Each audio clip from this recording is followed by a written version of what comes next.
Joint audit last class में हमने complete किया था, उसके आगे पढ़ रहे हैं। आगे का जो मैटर है देखिए वो सेम वैसा ही है जैसा मैंने कल आपको बताया था कि किसी न किसी प्रोसेस की ऑडिट करनी है। हमें क्या करना है, किसी न किसी प्रोसेस की ऑडिट करनी है। अब प्रोसेस की ऑडिट करनी है मतलब ये कि किसी भी काम को करने का एक पर्टिकुलर प्रोसेस दिया गया है लॉ के अंदर, हमें ये इंश्योर करना है कि वो प्रोसेस फॉलो हुआ है या नहीं। दैट्स इट, बस इतनी ही बात है। जैसे सर ऑडिट ऑफ अलॉटमेंट, हम जब शेयर अलॉट करते हैं, ठीक है क्या, तो सेक्शन 39 में कवर होता है और उसमें हमें कुछ रिक्वायरमेंट देखनी पड़ती है। जैसा आपने कल डिस्कशन भी किया था कि अगर मैं शेयर इश्यू कर रहा हूं तो पहले मैं प्रोस्पेक्टस जारी करूंगा, प्रोस्पेक्टस जारी करने के बाद मैं एप्लीकेशन लूंगा, मिनिमम 90% एप्लीकेशन मेरे पास आनी चाहिए, ठीक है। उसमें जो पैसा आएगा उसमें मैं सेपरेट अकाउंट में रखूंगा और सिक्योरिटी प्रीमियम का पैसा मैं अलग सिक्योरिटी प्रीमियम अकाउंट में रखूंगा। जिनको अलॉटमेंट होगा उनका पैसा एडजस्ट हो जाएगा और जिनको अलॉटमेंट नहीं होगा उनका पैसा रिफंड हो जाएगा, ठीक है। ये सारी बातें हमने कल पढ़ी थी। तो अब आपको कहा गया कि इस चीज को चेक करो, इसकी ऑडिट करो। तो बताओ ऑडिट में क्या करोगे आप? एग्जामिन द प्रोस्पेक्टस, क्या आप प्रोस्पेक्टस को एग्जामिन करोगे और ये देखोगे कि कंपनी ने जो शेयर कैपिटल इशू करने के टर्म्स रखे हैं वो सही है या नहीं है। दूसरा आप ये चेक करोगे कि क्या 90% सब्सक्रिप्शन मिल गया था क्या। तीसरा आप ये चेक करोगे कि एप्लीकेशन मनी मिल गई थी क्या। चौथा आप ये चेक करेंगे कि जो एक्स्ट्रा एप्लीकेशन मनी थी, क्योंकि अगर हो सकता है आपने प्रोपोर्शनेट शेयर अलोकेट किए हो, अलॉट किए हो, तो कुछ पैसा अगर एक्स्ट्रा था तो उसको रिफंड किया गया या नहीं किया गया,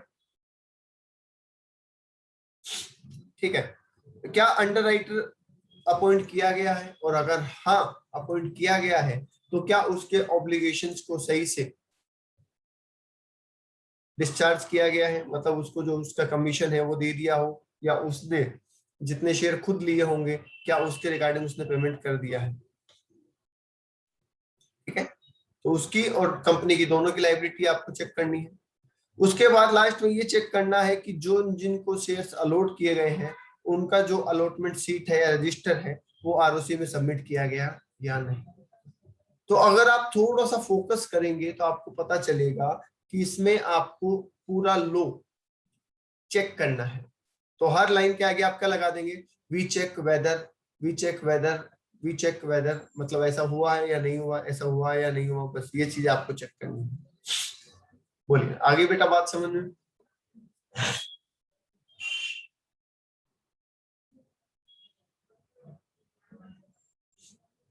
ओके, अब नेक्स्ट पॉइंट देखिए, alteration of share capital. Alteration of share capital, अगर हम शेयर कैपिटल का ऑल्टरेशन कर रहे हैं तो वो अथोराइज होना चाहिए आर्टिकल से। एक बात तो आप हमेशा ध्यान रखें, कंपनी जो भी काम करती है वो हर काम एओए या एमओए से अथोराइज होता है, राइट। तो एक कॉमन पॉइंट तो आप हर चीज में डाल सकते हैं कि जो काम किया गया है वो क्या अथोराइज है एमओए और एओए से, ये तो आप कॉमन पॉइंट डाल सकते हैं, समझ गए। फिर आ जाइए दूसरे पॉइंट के ऊपर। तो ये पॉइंट तो याद रखें, ये तो हर में आप लिख सकते हैं। Confirm the alteration was authorised bye article, ये चीज कंफर्म करें कि जो अल्टरेशन हुआ है वो ऑथराइज्ड बाय आर्टिकल है, ठीक है। दूसरा, verify the minutes of board meeting. Minutes क्या होता है पता है आपको? मिनट्स क्या होते हैं पता है? Recording book. हाँ, बोर्ड मीटिंग में जो भी काम होता है उन सब काम को लिखा जाता है कि क्या रिजोल्यूशन रखा, उसके फेवर में कितने वोट आए, उसके अगेंस्ट में कितने वोट आए, वो सारी चीजें माइनट्स बुक में लिखी जाती है। तो जाहिर सी बात है, आप अल्टरेशन ऑफ शेयर कैपिटल पढ़ रहे हैं तो इसके लिए भी रिजोल्यूशन पास हुआ होगा और इसका जो रिजोल्यूशन पास हुआ होगा तो उसके भी माइनट्स रखे गए होंगे, ठीक है। तो उनको आपको चेक कर लेना है।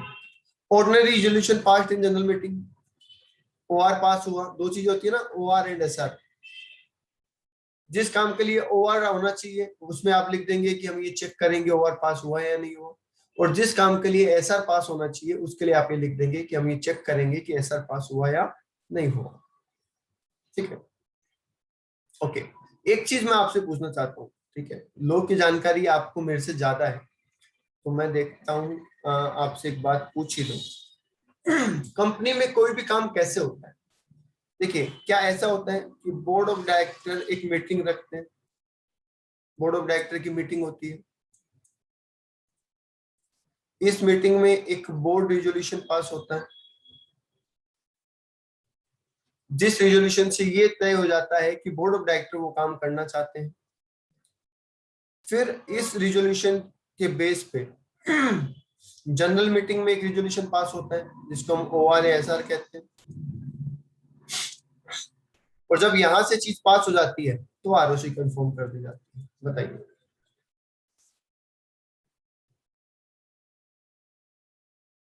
यस, तो आप हर पॉइंट के अंदर ये बोल सकते हैं कि हम बोर्ड की माइनर बुक देखेंगे। यस, आप ये कह सकते हैं कि ORASR पास हुआ या नहीं हुआ ये देखेंगे। यस, और फिर आप ROC को इन्फॉर्म किया गया या नहीं किया गया ये देखेंगे। तो ये 3-4 पॉइंट तो आप कॉमनली हर जगह इंसर्ट कर सकते हैं। ठीक है, आगे आ जाइए। Verify that alteration had been effected in copy of MOA। अब जाहिर सी बात है, अगर आपने शेयर कैपिटल को ऑल्टर किया है तो जितने भी मेमोरेंडम और आर्टिकल है उनमें भी आपको चेंज करना पड़ेगा। तो वो हुआ या नहीं हुआ? ठीक है, जो चेंज किया गया उसका रीजन क्या था? जो चेंज किया गया है वो रीजन क्या है वो भी आप देखेंगे। Next one is check whether there is any change in voting percentage of shareholder due to consolidate or divide or any of its share capital into share of a larger amount than existing share। इसका मतलब क्या होता है consolidate और divide का? तो बता सकता है कंसोलिडेशन और डिवाइडेशन का मतलब क्या है? कंसोलिडेट मतलब सर अप डाउन होना। नहीं, नहीं अप डाउन तो नहीं है। देखिए, कंपनी के पास 2-2 रुपए के शेयर है ना, कंपनी के पास 2-2 रुपए के शेयर है, और कंपनी ये कहती है कि हम आपके 5 शेयर के बदले में 10 रुपए का एक शेयर दे रहे हैं आपको। इसको बोलते हैं कंसोलिडेशन। समझ गए? कंपनी ने कम रेट के शेयर इश्यू कर रखे हैं और कंपनी अब बड़े शेयर इश्यू करके आपको बोलती है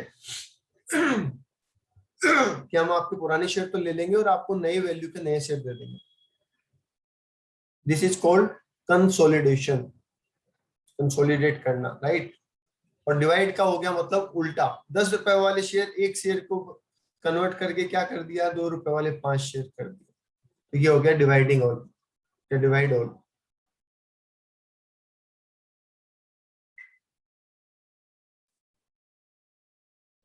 ठीक है, तो अगर ऐसा कुछ किया गया है तो उसके ऊपर भी आपको चेक करना है।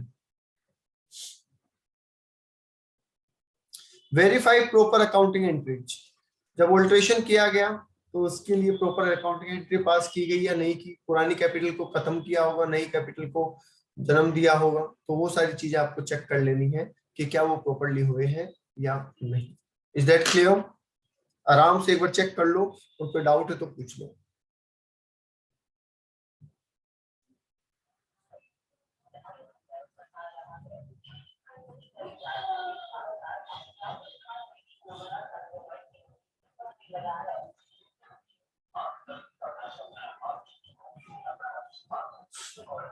ओके, नेक्स्ट आ जाइए।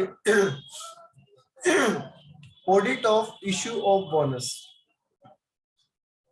Audit of issue of bonus shares. तो ध्यान से सुनिए, audit of issue of bonus share क्या कह रहा है। देखिए, जब हम बोनस शेयर इश्यू करते हैं तो आपने रूल पढ़े होंगे बोनस शेयर के, बस उन्हीं रूल को चेक करना है। जैसे कि कौन कौन से रूल? पहला, कि आप जो बोनस शेयर इश्यू कर रहे हैं वो कंपनी के AOA से अथॉराइज होना चाहिए। कंपनी ने बोनस इश्यू करने से पहले किसी प्रकार के डिविडेंड, इंटरेस्ट या पब्लिक डिपॉजिट के पेमेंट में डिफॉल्ट ना किया हो। ऐसा नहीं हो सकता कि आप गवर्नमेंट के ड्यूज में या पब्लिक के पैसे को पेमेंट करने में तो डिफॉल्ट कर रहे हैं और फिर आप कहते हैं कि हम अपने शेयर होल्डर को बोनस शेयर देंगे। भाई बोनस शेयर की बात तो तब आती है ना जब आपके पास एक्स्ट्रा पैसा पड़ा होगा और आप कहेंगे कि साहब सर सबको पेमेंट करने के बाद भी हमारे पास पैसा बच रहा है तो हम बोनस देंगे, राइट।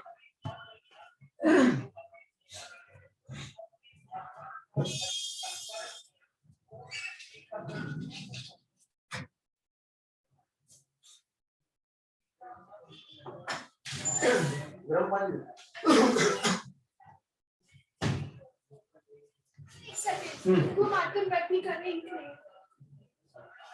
उसमें भी नहीं ड्रॉर में नीचे से लानी पड़ेगी।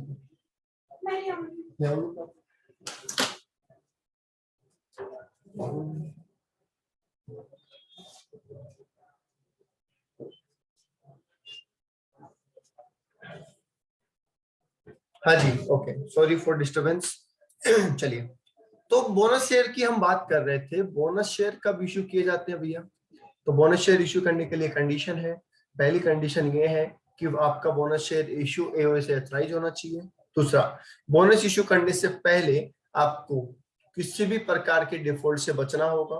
मतलब आप कंपनी के शेयर होल्डर को डिविडेंड अगर देने के लिए डिक्लेयर कर चुके हैं तो पहले उसका पेमेंट होना है। इंटरेस्ट अगर डिवेंचर्स का बाकी है तो उसका पेमेंट होना है। पब्लिक डिपॉजिट पे कोई इंटरेस्ट बाकी है तो उसका पेमेंट होना है। ठीक है। अच्छा, बोनस शेयर इश्यू कहाँ से होते हैं? जनरल रिजर्व में से या कैपिटल रिजर्व में से? बोनस शेयर किसमें से इश्यू होते हैं? जनरल रिजर्व में से। तो आपको ये चेक करना है कि जनरल रिजर्व में से इश्यू हुए हैं या नहीं हुए।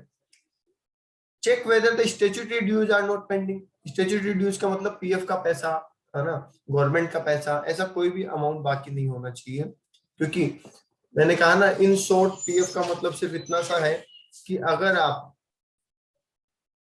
ठीक है, अगर आप गवर्नमेंट के पैसे में या पब्लिक के पैसे में डिफॉल्ट कर रहे हैं तो फिर आपको डिविडेंड देने की क्या जरूरत है, राइट। ओके, नेक्स्ट देखिए, check whether the bonus is not issued in lieu of dividend. इसका मतलब क्या है ये सुन। इसका मतलब है कि कंपनी ने डिविडेंड डिक्लेयर कर रखा था। कंपनी ने कह रखा था कि हर शेयर पे हम 5 रुपए का डिविडेंड देंगे। फिर कंपनी कहती है कि चलो छोड़ो यार, डिविडेंड नहीं दे रहे, हम डिविडेंड की जगह आपको बोनस दे देते। तो उसके लिए रूल बनाया गया कि नहीं, आप ऐसा नहीं कर सकते। आपको क्या करना पड़ेगा? आपको डिविडेंड तो देना ही पड़ेगा अगर आपने डिक्लेयर कर दिया तो। बोनस फिर अलग से दो देना है, नहीं देना तो नहीं देना, पर उसकी जगह नहीं दे सकते आप। ओके, नेक्स्ट का आ गया, पार्टली पेड अप शेयर को पहले फुल्ली पेड अप बनाना पड़ेगा। ये पॉइंट भी अच्छा पॉइंट है, मैं समझा देता हूं कैसे। मान लीजिए एक कंपनी के शेयर की फेस वैल्यू है 10 रुपए, ओके, और उस पे कोल्ड अप होती है ना कैपिटल, वो है 8 रुपए। मतलब 2 रुपए कंपनी ने अभी तक आपसे मांगे ही नहीं है। ओके, यहां तक बात समझ में आ गई? कंपनी का शेयर 10 रुपए का है, एक फाइनल कॉल बाकी थी 2 रुपए की और कंपनी ने अभी तक आपसे मांगी ही नहीं। ओके,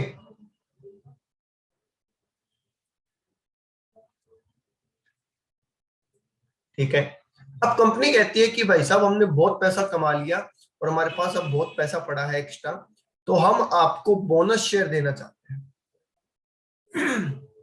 तो क्या आप ये कहोगे कि सर बोनस तो आप अगर देना ही चाहते हैं तो एक काम करो ना, जो 2 रुपए आप हमसे मांगते हो पहले तो वो माफ करो। बोलो, जो 2 रुपए आप हमसे मांगते हो पहले वो माफ करो ना, क्योंकि वो आप माफ करोगे तो वो भी बोनस ही एक तरीके का।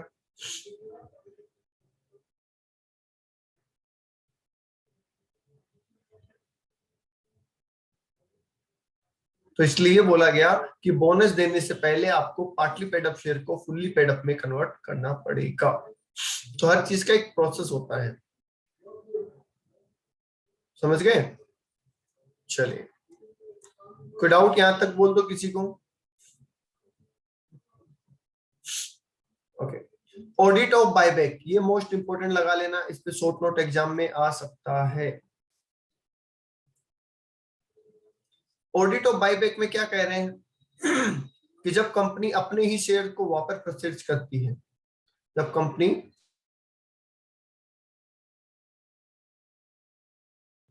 अपने ही शेयर्स को वापस परचेज करती है तो उसे कहते हैं हम बाईबैक ऑफ शेयर्स, राइट। अब ये बाईबैक अगर कंपनी कर रही है तो वो अपने एओए से अथोराइज होनी चाहिए इस काम को करने के लिए। दूसरी बात, कंपनी जब बाईबैक करती है तो इसकी एक लिमिट है, ऐसा नहीं है कंपनी कितने भी शेयर्स परचेज कर ले वापस। कंपनी ज्यादा से ज्यादा एक बार में अपने पेड अप शेयर कैपिटल और फ्री रिजर्व दोनों को मिला के उनके 25% वैल्यू से ज्यादा के शेयर बाईबैक नहीं कर सकती, ठीक है। कंपनी एक बार में अपनी पेड अप शेयर कैपिटल और फ्री रिजर्व के 25% से ज्यादा बाईबैक नहीं कर सकती, और एक बार बाईबैक करने के बाद अगला बाईबैक 1 साल से पहले नहीं कर सकती। समझ गए? तो ये होगी लिमिट। हेलो हाँ नवीन। सर, अभी सर बाईबैक विप्रो का हुआ था। बाईबैक विप्रो का हुआ था अभी। अच्छा। ठीक है, तो सर आप बोले थे 25%, तो सर उसने तो 100% सर लिया था बाईबैक क्या में। क्या 100%? मतलब शेयर्स जिसके पास भी थे ना, जो भी शेयर होल्डर थे ना, हम्म। जो सर 100% सर उससे शेयर लिए थे बाईबैक में। नहीं नहीं नहीं, समझे नहीं तुम। कंपनी के 1 करोड़ शेयर है ये मान लें, ठीक है।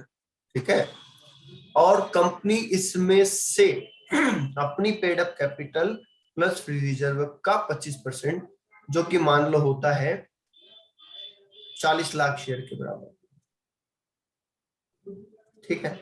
ठीक है। अब 40 लाख शेयर कंपनी वापस खरीद सकती है, तो इसका मतलब ये नहीं है कि हर पर्सन से उसका शेयर का परसेंटेज खरीदेगी, टोटल नंबर ऑफ शेयर इतने खरीद सकती है।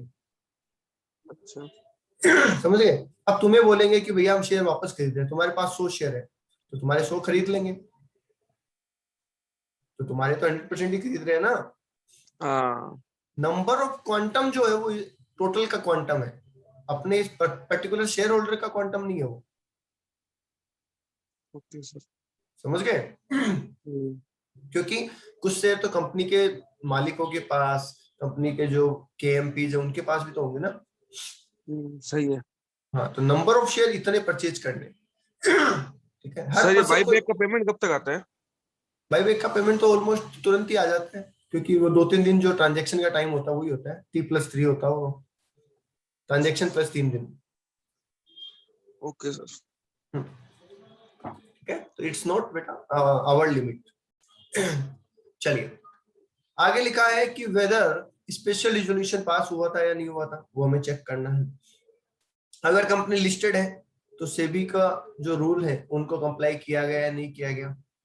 डेट इक्विटी रेशियो 2:1 से ज्यादा नहीं होना चाहिए था, तो है या नहीं है वो आपको चेक करना है, ठीक है। आप बाईबैक तभी कर सकते हो जब आपका डेट इक्विटी रेशियो 2:1 से ज्यादा ना हो। Open escrow account, escrow account क्या होता है? एस्क्रो अकाउंट एक स्पेशल अकाउंट होता है जो किसी स्पेसिफिक पर्पज के लिए होता है, ठीक है। जैसे अभी हमने कहा कि 40 लाख शेयर बायबैक करने हैं और मान लीजिए एक शेयर 10 रुपए का है, तो कंपनी क्या करेगी, 4 करोड़ रुपए उठा के इस अकाउंट में डाल देगी। किसमें? एस्क्रो अकाउंट में। तो अब जैसे जैसे कंपनी के पास शेयर आते जाएंगे वैसे वैसे इसी अकाउंट से पेमेंट भी होता जाएगा, तो कंपनी को बार बार उसके लिए फंड निकालना नहीं पड़ेगा, वो एक बार में ही फंड उठा के डाल देंगे एक स्पेशल अकाउंट के अंदर।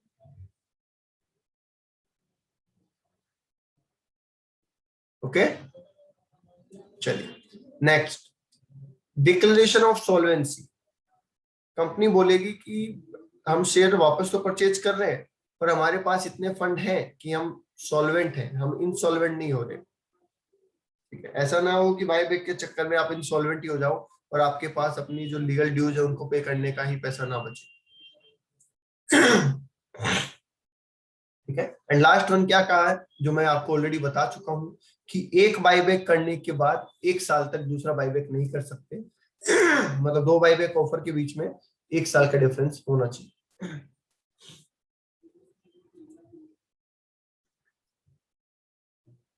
बोलिए, इज दैट क्लियर?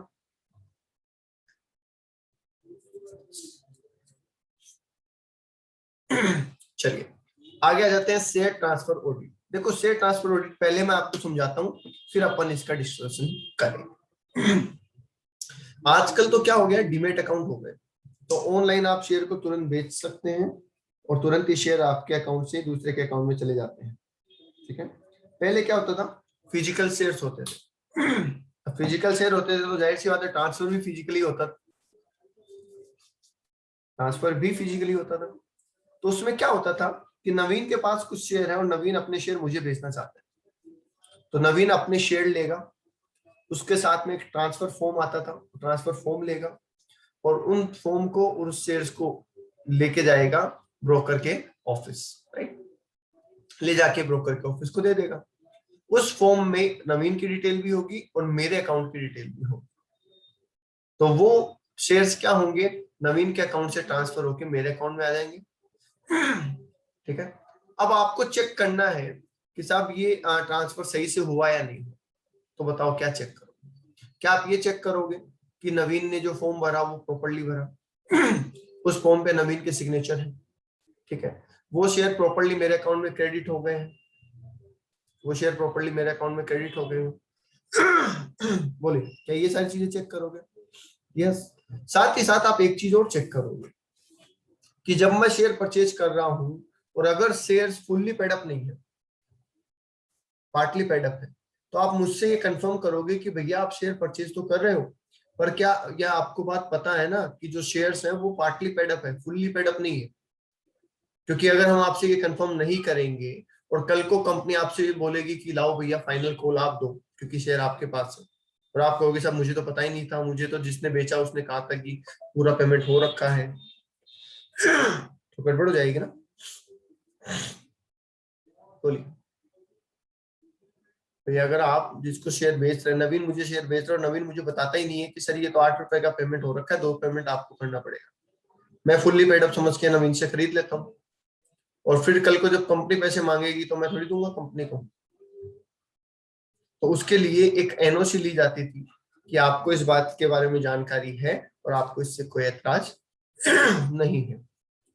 ओके, तो देखिए चेक कर लेते हैं क्या क्या पॉइंट। पहला, check whether the AOA authorise कर रहे हैं क्या ट्रांसफर करने को, क्या ट्रांसफर करने में कोई रेस्ट्रिक्शन तो नहीं है, अगर है तो फिर उसको देखेंगे। ट्रांसफर डीड जो बनी है वो दोनों ट्रांसफरर और ट्रांसफरी दोनों के बीच में सही से एग्जीक्यूट हो चुकी है, मतलब दोनों के सिग्नेचर है और सब कुछ है, ठीक है। ओके, एक सेकेंड होल्ड कीजिएगा बेटा।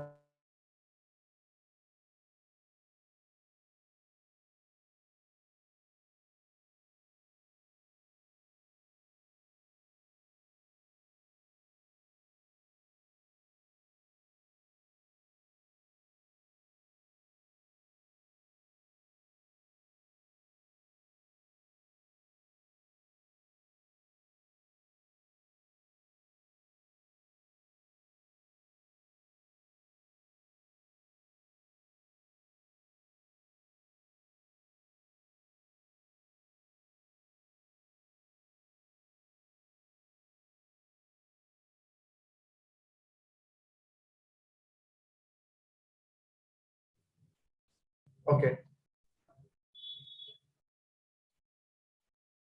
डन, ठीक है। सिग्नेचर ऑफ ट्रांसफरर, कि भैया नवीन ने अपने सिग्नेचर सही से किए हैं और वो कंपनी के रिकॉर्ड से मैच होते हैं, कहीं किसी ने झूठा फॉर्म तो नहीं भरा है। If share are partly paid up then NOC लेनी है, किससे?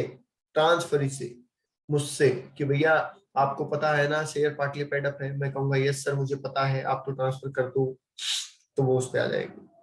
Inspection of share whether the demat account और फिजिकल फॉर्मेट, चाहे डिमेट में हो चाहे फिजिकल में हो, शेयर का इंस्पेक्शन करना कि वो मेरे अकाउंट में आए या नहीं आए, ठीक है। अगर stamp duty share demat account में आ रहे हैं तो स्टाम्प ड्यूटी का पेमेंट हुआ है या नहीं हुआ है, ठीक है। वेदर द ट्रांसफरी या transfer R not disqualified for share transfer, कई बार कुछ लोग ऐसे होते हैं जो ट्रांसफर करने के लिए डिस्क्वालिफाइड होते हैं, जैसे ल्यूनेटिक हो सकता है, इडियोटिक पर्सन हो सकता है, तो कोई वैसा तो नहीं है, वो चीज आपको चेक करनी है। Check whether the consideration is duly paid, खरीदने वाले ने बेचने वाले को सही से पेमेंट कर दिया हो, ठीक है। और कंपनी के रजिस्टर में पुराने का नाम हटा के नए का नाम लिख दिया गया हो। ठीक है। Inspection of counterfoil of new certificate, ये काउंटरफोलियो क्या होता है पता है आपको?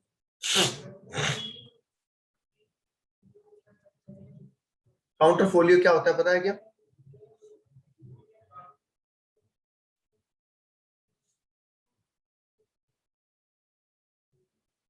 यस, काउंटरफोलियो क्या होता है पता है क्या किसी को? देखिए, आपने बहुत जगह देखा होगा कि जब कोई सर्टिफिकेट आपको मिलता है तो वो ऐसे दो पार्ट्स में रहता है। ठीक है, ये पार्ट आपको दे दिया जाता है फाड़ के, और ये पार्ट रह जाता है कंपनी के पास, राइट? जैसे बैंक में स्लिप होती है वैसे, तो इसको बोलते हैं काउंटरफोलियो।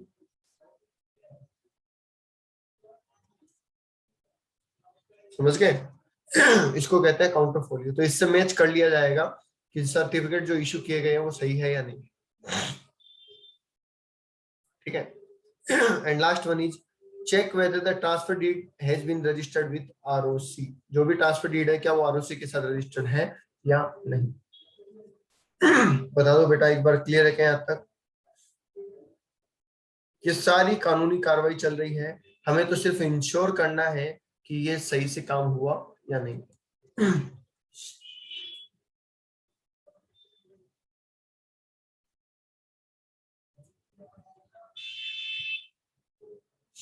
चलिए नेक्स्ट आ जाइए, री इश्यू ऑफ फॉरफिटेड शेयर्स।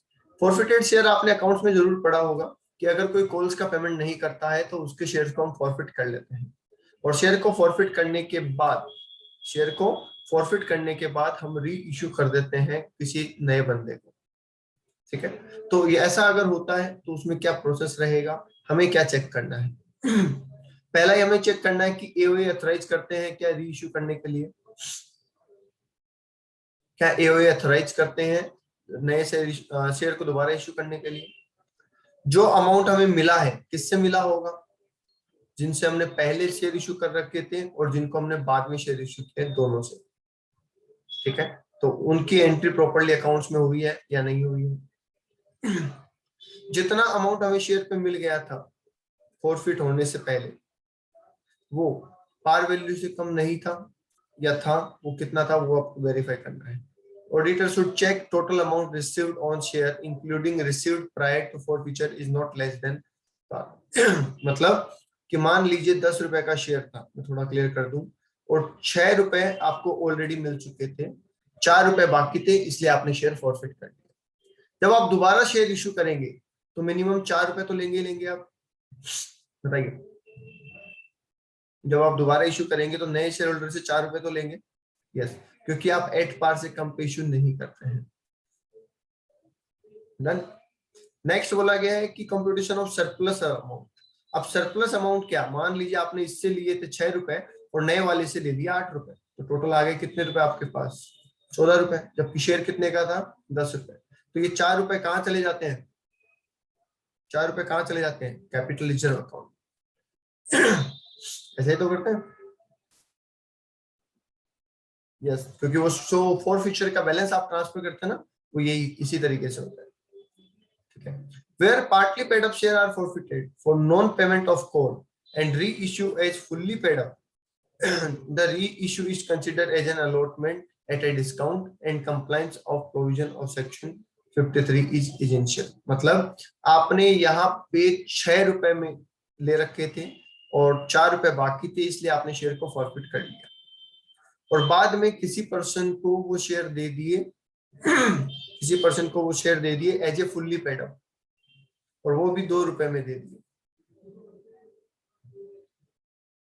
तो वो क्या हो जाएगा? डिस्काउंट पे इशू मान लिया जाएगा। ठीक है, वो डिस्काउंट पे इशू मान लिया जाएगा। मतलब पार्टली पेड अप शेयर को as a fully paid up अगर आप इशू कर देते हैं तो वो डिस्काउंट पे मान लिए जाएंगे, और फिर डिस्काउंट वाला सेक्शन और लग जाएगा। ओके, चलिए तो आप फटाफट देखते जाइए, अब इनमें क्या है, इतनी कोई खास बात नहीं है। तो इन चीजों को आप फटाफट देखते जाइए। वैसे आपने लॉ में ये चीज आई थिंक पढ़ी होगी, पढ़ी है क्या? लॉ में पढ़ी हुई है क्या ये चीजें सारी? यस, तो बस यहाँ पे तो आपको खाली हर वर्ड के आगे एक ही लगाना है, चेक वेदर दिस हैपेंड और नॉट। यस, चलिए, audit of issue of debenture. Upon debenture जब इश्यू करते हैं तो बहुत तरीके के डिबेंचर होते हैं, राइट? याद है, कन्वर्टेबल, नॉन कन्वर्टेबल,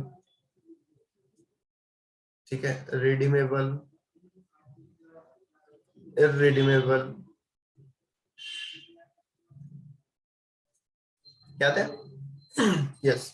तो आप कौन सा किस तरीके का डिवेंचर इशू कर रहे हैं ये आपको पहले पता होगा, तो आप उसके हिसाब से चेकिंग करेंगे। जैसे ये क्रिएशन ऑफ डीआरआर, अगर रिडीमेबल है तो डीआरआर बनाना ना, अगर इररिडीमेबल है तो क्या डीआरआर बनाने की जरूरत है?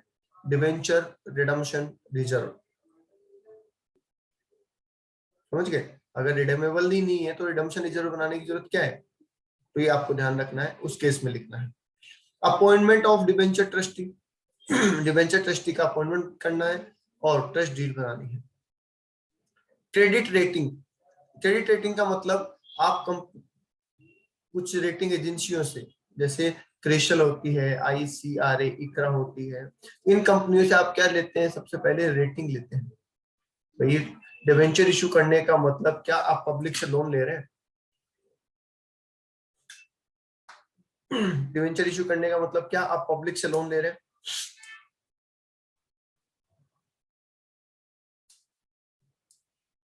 यस, डिवेंचर तो एक तरीके का लोन ही है, तो जाहिर सी बात है पब्लिक आपके यहाँ पैसा क्यों लगाएगी?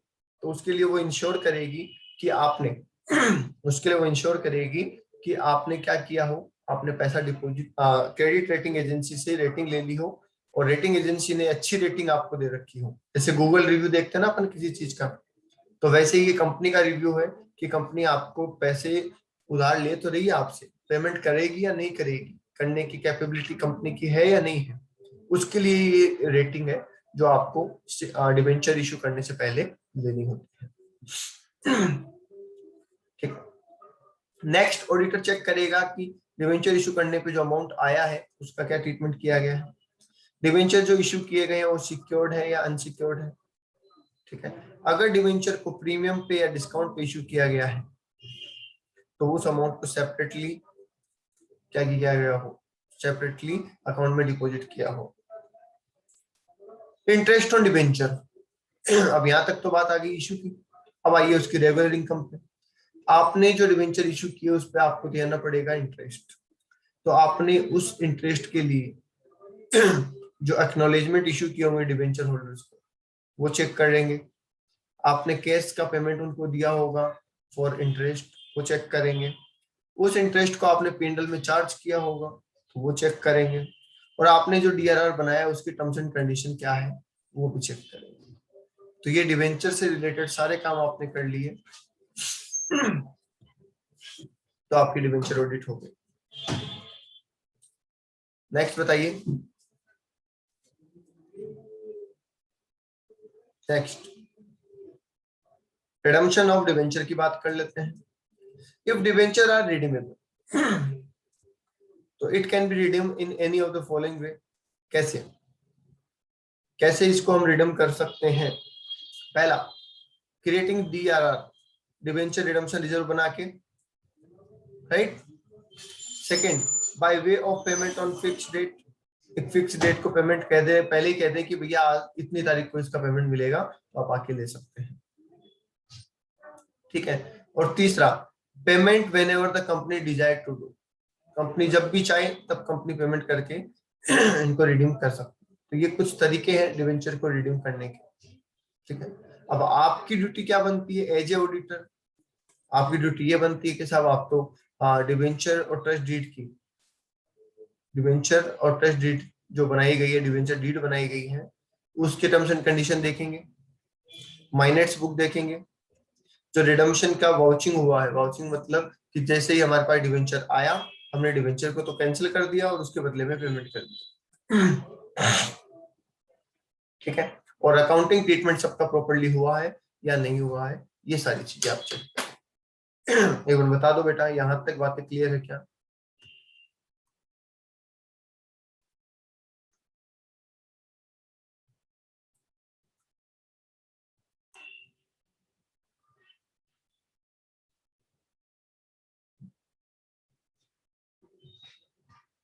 क्लियर है यहाँ तक?